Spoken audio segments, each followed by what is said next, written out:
Hey everyone, and welcome to the Creative Financing Podcast. I'm Nicole Kamanjian. I'm here with Cody Richard and the host of this show, Jeff Rappaport.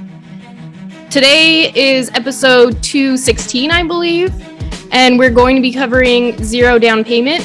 While listening to this episode, if you guys have questions, please head over to our Creative Financing Facebook group. If you're not part of the community, just search the Creative Financing Podcast in Facebook and ask to join. In that group, we're going to have a live session on the second Thursday of every month, so bring your questions. If you're watching this on YouTube, just ask your questions in the comments below. If you get value from this episode, please like, share, and subscribe. And we also want your feedback, so please rate and review wherever you listen. So today we're going to talk about, when I first started in real estate, I bought an infomercial, and it was called No Money Down.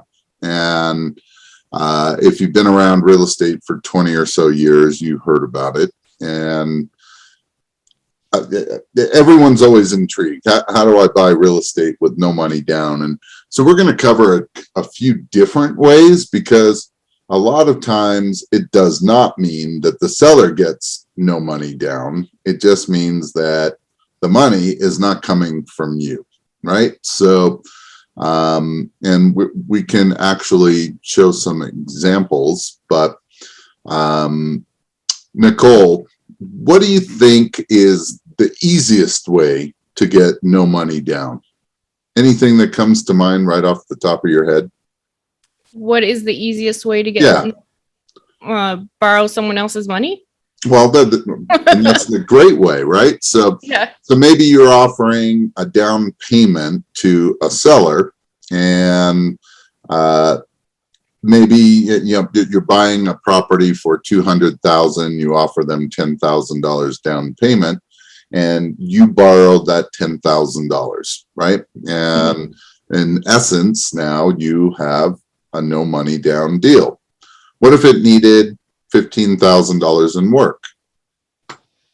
You could still go borrow hard money. So let's give a quick definition. So for me, hard money is made by professional lenders, right? And they have guidelines on what they do with their money. And they usually like to be in first position at a low loan to cost. So if you're buying the property for $200,000, maybe it's really worth $250,000. And so they want to be that they are being secured more often than not by the asset. Sometimes they get a personal guarantee, sometimes they don't. So they want to be protected by the asset. If you're borrowing the down payment and the repair costs that most likely means there is some mortgage in first position, right? To acquire the property, or you're taking over existing debt, some kind of loan on the property. So now you're borrowing this money, and the only way that it can be secured on the property would be in a junior lien position. So behind any other liens that are on the property first.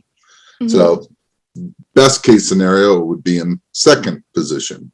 So hard money lenders, for the most part, there's always exceptions, don't typically make those types of loans. Private money are people that aren't necessarily in the lending business. They are people that want to get a better return on their investments than they are right now, whether it's a savings account or an IRA. Some of them don't even know, some private lenders don't know that they're even going to be in real estate until someone like us approaches them about being in real estate. And so they may be more willing to lend, especially as you develop a relationship, right? So now you've demonstrated to them you know what you're doing, and they're more about trusting you than hearing all the details about the property, right? So now if you go to them and say, look, I need to borrow $10,000 plus another $15,000 for repairs, and I'll get this money back to you within 90 to 120 days and I'll pay you 10% interest on your money and blah, blah, blah. And we'll secure it on the property as a second note and trust deed. That typically would be enough once you have that relationship. To get to that relationship, you might have to do a little more explaining, but so it's more likely going to be private money, not hard money. Okay, so just let's make that distinction. Go ahead. Private money is often better for just getting like a down payment or repair cost, whereas hard money may be better for getting like a whole, like you said, whole loan to value, or no?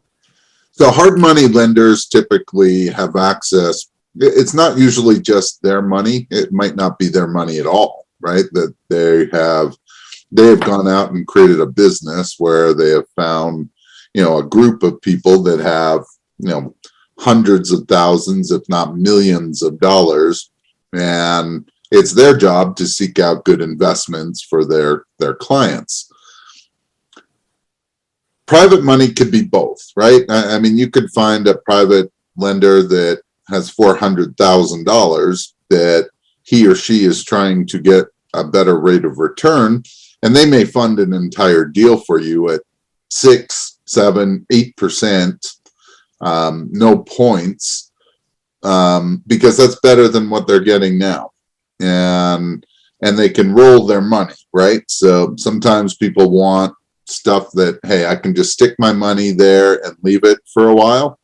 Or sometimes they're like, hey, I can put it in, it's going to be rolled over in 3 to 6 months, and then we can do something else, right? So it really depends. Also depends on what kind of price range of homes you're dealing with and what market, right? If we're dealing in Utah, where the median home price is like $500,000, some of the private investors don't have, $500, $700, $800, $1 million, laying around. So you'd probably be looking at more hard money to acquire those properties, but private money to create down payments or rehab costs or that kind of stuff. Okay, so that is great. That's number one, right? So we can go borrow the down payment. So could we also bring in a partner, and that partner brings in money, right? So you found the deal, you're going to do whatever exit strategy you have in mind, and you bring on a partner for a percentage of the profits for putting up money. So that's the second way that you can get no money down. So now let's talk about another way. Cody, you have any ideas on what another way might be? The one that would probably be simplest for us, but probably unlikely, is just getting 0% down with the owner, like owner financing. Yeah, so offering no money, right? So, which certainly can happen. However, let me make a quick warning. If that's the goal, I would not go and make those offers blindly, right? So that's where you've got to ask some questions while you're talking to the seller prior to putting together an offer or an LOI, and get an idea. To me, no money down comes into play in a few different instances. First would be, hey, seller doesn't have much equity, right? So maybe they owe 180 and the property is worth 200, 205, 210, and it needs a little bit of work. And there's really no equity really there. And the seller needs one major thing, which is debt relief. So they'd rather be out of this deal than worrying about getting any money. Those are what I believe to be like true no money down offers to sellers.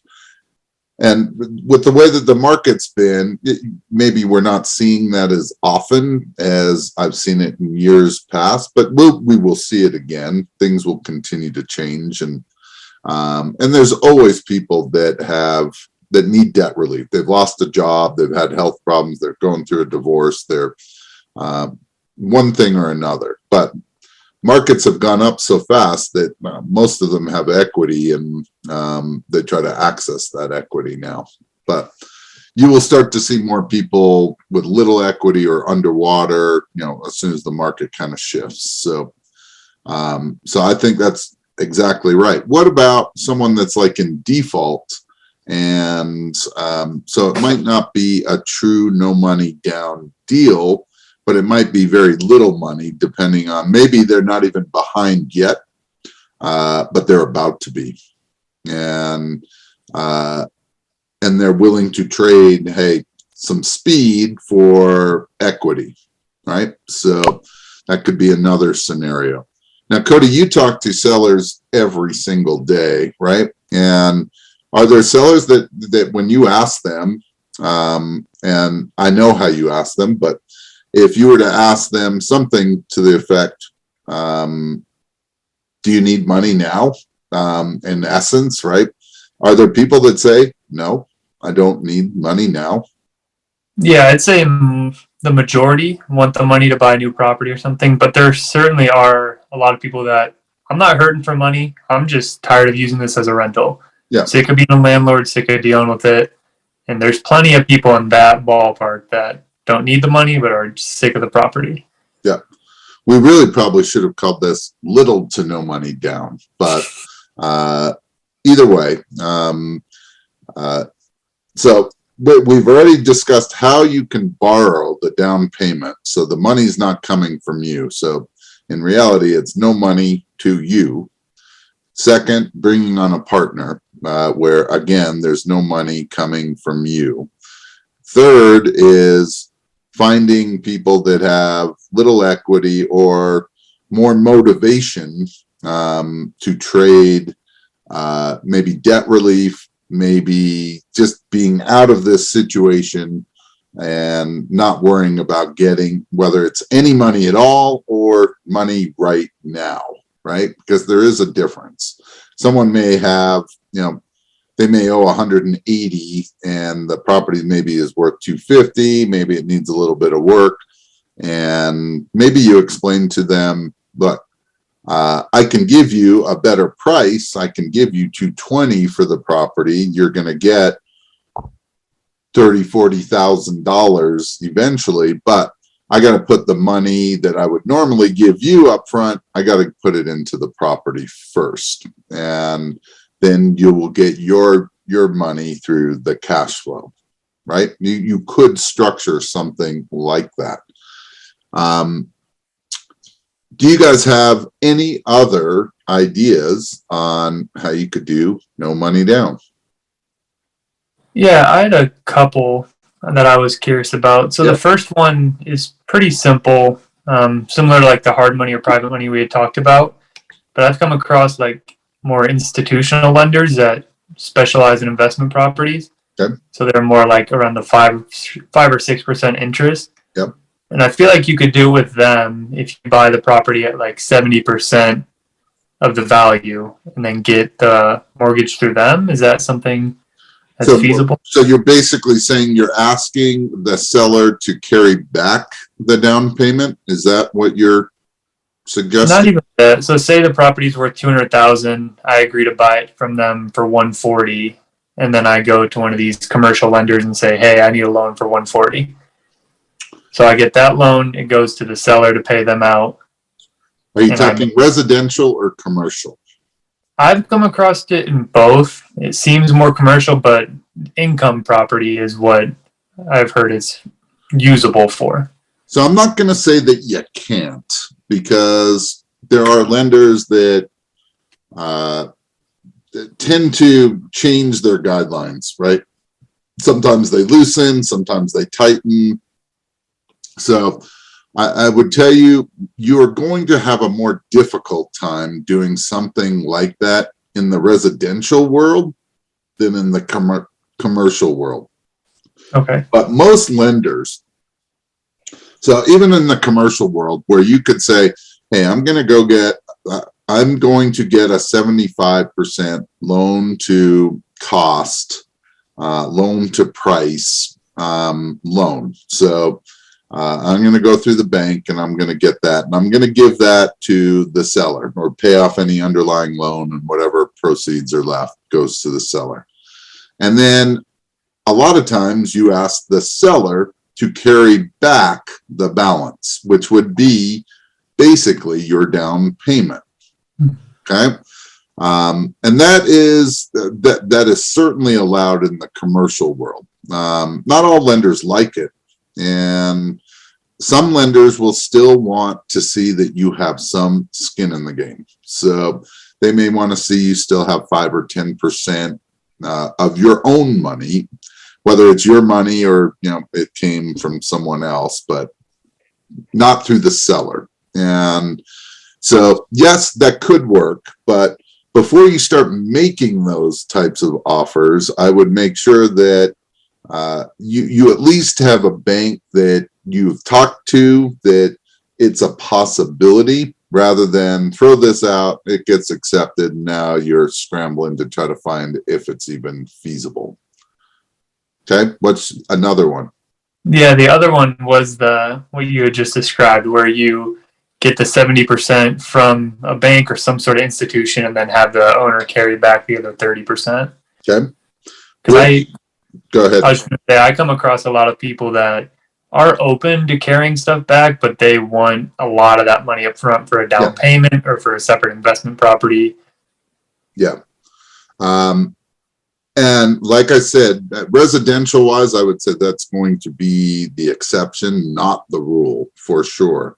But is it possible? Yeah, it's certainly possible. Second, in the commercial world, yes, it does happen. And with the right lender, you might not have any money in the deal. So, any other suggestions? Now it's getting a little more difficult, right? How do we create no money down after now we've discussed 5 different ways? I still have 2 more for you. None that popped to my mind. I have a question for Cody on his idea on that. So they're not even asking you for like a 5% down or anything when you're pulling out that loan from them? No, sometimes they're asking for more, right? Like they want 30 or 40 or 50%, right? Down. Okay, got it. So now really the question is, would you take a small amount or a smaller amount, but take it back in second position, as opposed to, then you get the bulk of your money now, but taking more of a smaller amount in second position. And I would tell you, here's another one, and we're just going to reverse that deal. So rather than doing subordination where we're going to the bank and getting, a 70, 75, maybe even 80% loan, what if we said, we'll give you 20%, 25%, and we borrow that privately through a private lender, and they are secured in first position, and then the balance of the equity that goes to the seller is secured in second position. Now, there's no money coming from me, right? I'm borrowing that down payment fully, and the seller is taking back a second. So subordination with the smaller part coming up front rather than what we just discussed. And most lenders aren't going to do that. Most banks aren't going to lend like that, but private money can. So let's take an example real quick. Let's say I have a property that I can buy for $100,000, but he needs 20 grand up front. And for us, that would be 20% down, which is kind of pushing the limits of, really where we want to go with this. And so what's another way? Well, if the property is free and clear, or has a really small mortgage that would need to be paid off, because if there's a mortgage and we can't pay it off, then this loan does not go in first position. There's already one there, right? So let's say that he owes $7,000 on a mortgage, it's almost paid off.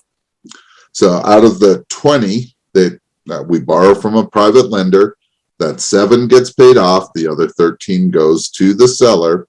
And now 80,000, the balance of his equity or her equity, is secured on the property in second position with whatever terms, right? Well, we could pay interest, we could do principal only, we could do interest only. We can structure it however we need to make this deal work. But remember, we're going to have a payment on that private money, right? So, and more often than not, you can structure whatever you want with your private investors, but normally I like to keep it fairly simple, which is an interest rate. And it might be, first of all, do private lenders like this kind of deal, do you think? I mean, depending on the interest, I would assume so. Well, think about this. There's two things that you have to create with a private investor to make them feel comfortable. One is the security, right? So what is the property? Where is the property? And what loan to value am I lending?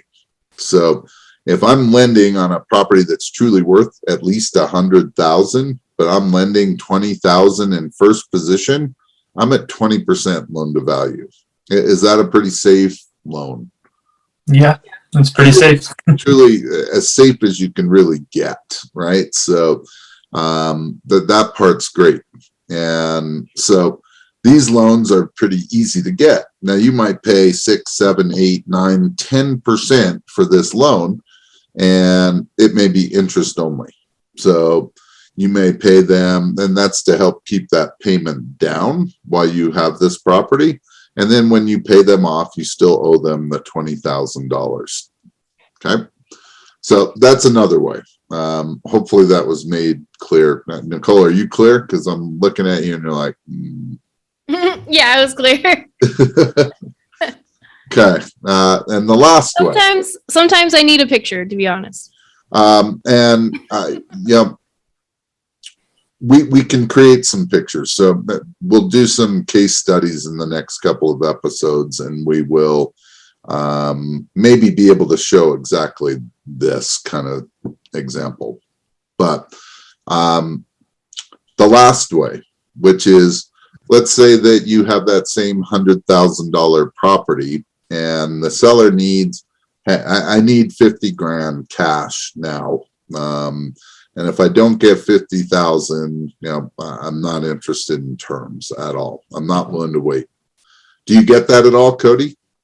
That they need a certain amount of money and it's more than what we would be willing to put down or more than we would think we'll get back from our buyer.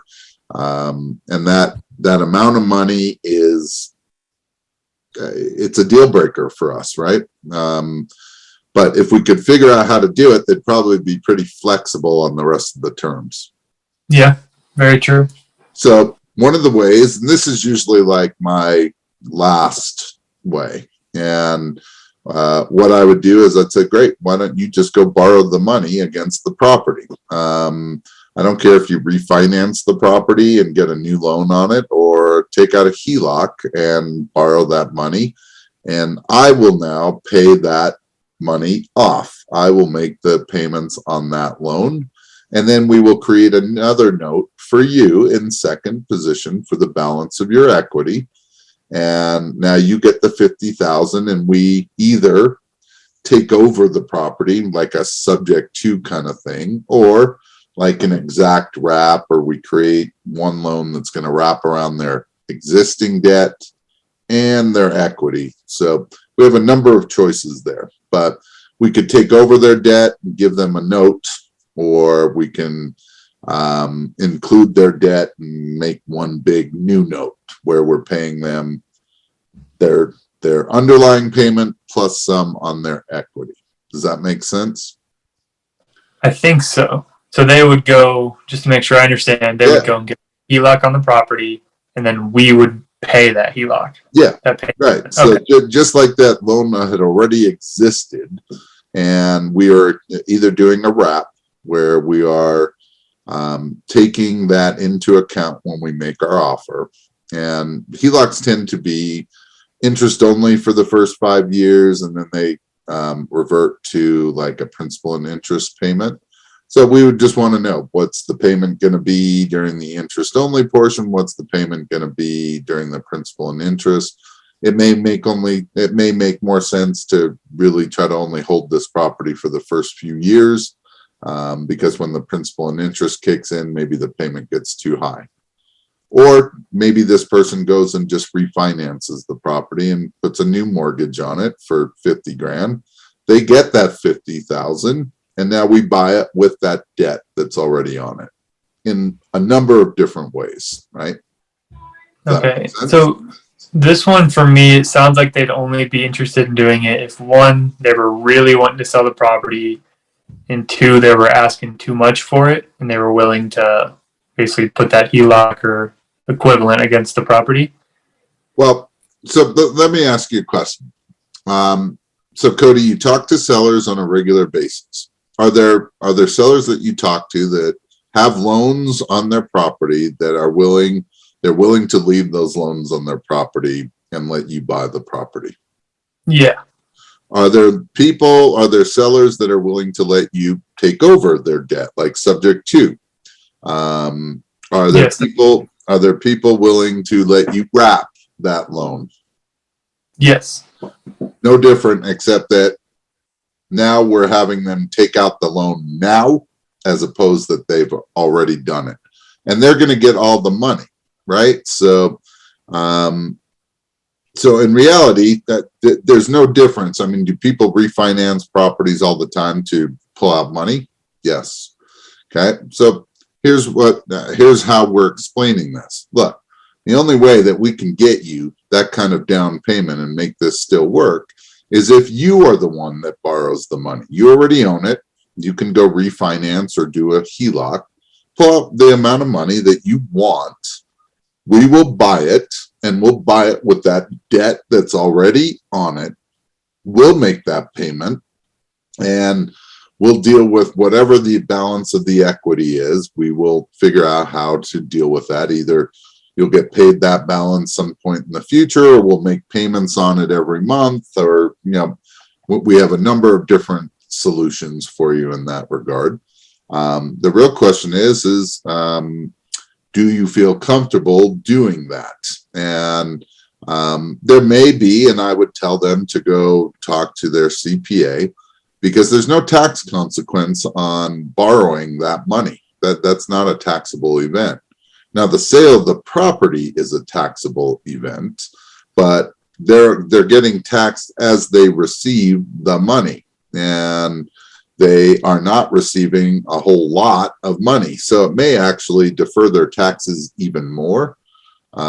If we were to give them that 50,000, that would be a taxable event. And so maybe if they're trying to figure out how to manage their tax consequence, that might actually be a good way for them to go. And then they get to decide, hey, if they need up to like 50%, even 60, maybe even 70, 75, more than likely they can borrow that fairly easily. Now, if their credit's not very good, this doesn't work. But if their credit's good, and they should easily be able to borrow 50%. So another way of structuring no money down. So what did we come up with? Like 7 ways to basically do no money down deals? 7 ways, yeah. Yep. All right. So are you okay, Nicole? Did you grasp that one or what? Yeah, I grasped it. Okay. Cody, did you have any other questions? No, I can hit a quick recap though, just to list them off. That'd be for the listener. Yep. So we had someone else's money, so like a hard money or private money kind of situation. A partner that you'd be working with, and they'd bring the down payment. Yep. Owner financing, just doing 0% down. Then going with like a bank where they lend on 70%, and then the owner carries the remaining 30%. Okay. And then going and getting the 70% from the bank, and just buying it at 70%. The seller carrying back the down payment, Mm-hmm. which is right. Okay. And then the other way, right? where you borrow around 30%. Seller We're carries back borrowing the down payment and Yeah. the seller's carrying back the majority. And then the final one was seller taking out additional debt and then you making the payment for it. Correct. Yep. So 7 ways, pretty good. A lot of tools in the toolbox. That's right. All right. Any last words from either of you? We'll wrap this episode up and we'll move on to our next one. Nothing for me. Perfect. All right. We'll go out and create some terms. We'll see you next time.